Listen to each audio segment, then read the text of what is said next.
उस परमात्मा की लाठी दिखती नहीं और आवाज भी नहीं करती, लेकिन पड़ती है तो बहुत दर्द देती है। हमारे कर्म ही हमें उसकी लाठी से बचाते हैं, बस कर्म अच्छे होने चाहिए। एक साधु वर्षा के जल में प्रेम और मस्ती से भरा चला जा रहा था। इस दौरान उसने एक मिठाई की दुकान को देखा, जहां एक कढ़ाई में गर्म दूध उबाला जा रहा था, तो मौसम के हिसाब से दूसरी कढ़ाई में गर्मा गर्म जलेबियां तैयार हो रही थीं। साधु कुछ क्षणों के लिए वहां रुक गया, शायद भूख का एहसास हो रहा था या मौसम का असर था। साधु हलवाई की को बड़े गौर से देखने लगा। साधु कुछ खाना चाहता था, लेकिन जेब ही नहीं थी, तो पैसे भला कहाँ से होते। साधु कुछ पल से हाथ सेंकने के बाद चला ही जाना चाहता था कि नेक दिल हलवाई से रहा न गया और एक प्याला गरम दूध और कुछ जलेबियां साधु को दे दी। मलंग ने गरम जलेबियां गरम दूध के साथ खाए और फिर हाथों को ऊपर की ओर उठाकर हलवाई के लिए प्रार्थना की और आगे चल दिया। साधु बाबा का पेट भर चुका था दुनिया के दुखों से बेपरवाह। वो फिर एक नए जोश से बारिश के गंदले पानी के छींटे उड़ाता चला जा रहा था। यह इस बात से बेखबर था कि एक युवा नवविवाहिता जोड़ा भी वर्षा के जल से बचता बचाता उसके पीछे चला आ रहा है। एक बार इस मस्त साधु ने बारिश के गंदले पानी में जोर से लात मारी। बारिश का पानी उड़ता हुआ सीधा पीछे आने वाली युवती के कपड़ों को भिगो गया और उस औरत के कीमती कपड़े कीचड़ से लथपथ हो गए। उसके युवा पति से यह बात बर्दाश्त नहीं हुई, इसलिए वह आस्तीन चढ़ाकर आगे बढ़ा और साधु के कपड़ों को पकड़कर खींचकर कहने लगा, अंधा है, तुमको नजर नहीं आता तेरी हरकत की वजह से मेरी पत्नी के कपड़े गीले हो गए हैं और कीचड़ से भर गए हैं। साधु हक्का बक्का सा खड़ा था, जबकि इस युवा को साधु का चुप रहना नाखुशगवार गुजर रहा था। महिला ने आगे बढ़कर युवा के हाथों से साधु को छुड़ाना भी चाहा, लेकिन युवा की आंखों से निकलती नफरत की चिंगारी देख वह भी पीछे खिसकने पर मजबूर हो गई। राह चलते राहगीर भी उदासीनता से यह सब दृश्य देख रहे थे, लेकिन युवा के गुस्से को देखकर किसी में इतनी हिम्मत नहीं हुई कि उसे रोक पाते और आखिर जवानी के नशे में चूर इस युवक ने एक जोरदार थप्पड़ साधु के चेहरे पर जड़ दिया। बूढ़ा मलंग थप्पड़ की ताब ना झेलता हुआ लखड़ाता हुआ कीचड़ में जा गिरा।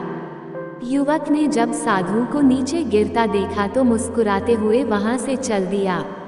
बूढ़े साधु ने आकाश की ओर देखा और उसके होठों से निकला, वह मेरे भगवान, कभी गरम दूध जलेबियां और कभी गरम थप्पड़, लेकिन तू अगर चाहे मुझे भी वही पसंद है। यह कहता हुआ वह एक बार फिर अपने रास्ते पर चल दिया। दूसरी ओर वह युवा जोड़ा अपनी मस्ती को समर्पित अपनी मंजिल की ओर अग्रसर हो गया। थोड़ी ही दूर चलने के बाद वे एक मकान के सामने पहुंचकर रुक गए। वे अपने घर पहुंच गए थे। युवा अपनी जेब से चाबी निकालकर अपनी पत्नी से हंसी मजाक करते हुए ऊपर घर की सीढ़ियां तय कर रहा था। बारिश के कारण सीढ़ियों पर फिसलन हो गई थी। अचानक युवा का पैर फिसल गया और वह सीढ़ियों से नीचे गिरने लगा। महिला ने शोर मचाकर लोगों का ध्यान पति की ओर आकर्षित करने लगी, जिसकी वजह से उसके संबंधी और दूसरे लोग तत्काल सहायता के लिए युवक की ओर लपके और अस्पताल ले गए। युवक का सिर फट गया था और कुछ ही देर में ज्यादा खून बहने लगा। लोगों ने दूर से आते साधु बाबा को देखा तो आपस में कानाफूसी होने लगी कि निश्चित रूप से इस साधु बाबा ने थप्पड़ खाकर युवा को श्राप दिया है, तभी उसे चोट लगी। दूसरे युवकों ने यह बात सुनकर साधु बाबा को घेर लिया। एक युवक कहने लगा कि आप कैसे भगवान के भक्त हैं, जो केवल एक थप्पड़ के कारण युवा को श्राप दे बैठे। भगवान के भक्त में रोष व गुस्सा हरगिज नहीं होता। अब तो जरा सी असुविधा पर भी धैर्य न कर सके। साधु बाबा कहने लगा, भगवान की कसम, मैंने इस युवा को श्राप नहीं दिया। अगर आपने श्राप नहीं दिया तो ऐसा नौजवान युवा सीढ़ियों से कैसे गिरा कि उसे इतनी गंभीर चोट आई। तब साधु बाबा ने दर्शकों से एक अनोखा सवाल किया कि आप में से कोई इस सब घटना का चश्मदीद गवाह मौजूद है।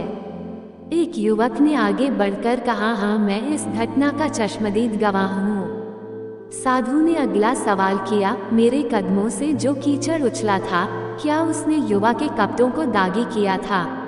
युवा बोला नहीं, लेकिन महिला के कपड़े जरूर खराब हुए थे। मलंग ने पूछा, फिर युवक ने मुझे क्यों मारा? युवक कहने लगा, क्योंकि वह युवा इस महिला का प्रेमी था और यह बर्दाश्त नहीं कर सका कि कोई उसके प्रेमी के कपड़ों को गंदा करे, इसलिए उस युवक ने आपको मारा। युवक की बात सुनकर साधु बाबा ने एक जोरदार ठहाका बुलंद किया और यह कहता हुआ वहां से विदा हो गया, तो भगवान की कसम, मैंने श्राप कभी किसी को नहीं दिया, लेकिन कोई है जो मुझसे प्रेम रखता है। अगर उसका यार सहन नहीं कर सका तो मेरे यार प्रभु को कैसे बर्दाश्त होगा कि कोई मुझे मारे? मेरा यार इतना शक्तिशाली है कि दुनिया का बड़े से बड़ा राजा भी उसकी लाठी से डरता है। सच है, उस परमात्मा की लाठी दिखती नहीं और आवाज भी नहीं करती, लेकिन पड़ती है तो बहुत दर्द देती है। अपने धन, यौवन और पद का अहंकार दूसरे को चोट पहुंचाने का कारण बनता है, किंतु जब समय का चक्र हमारी तरफ घूमता है तो हमारा कष्टों का दौर शुरू हो जाता है। हमारे कर्म ही हमें उसकी लाठी से बचाते हैं, बस कर्म अच्छे होने चाहिए। किसी को भी चोट पहुंचाना खुद चोट खाने की तैयारी करना है। हमें अपने गलत कर्मों से डरना चाहिए, क्योंकि ईश्वर की लाठी में आवाज नहीं होती है।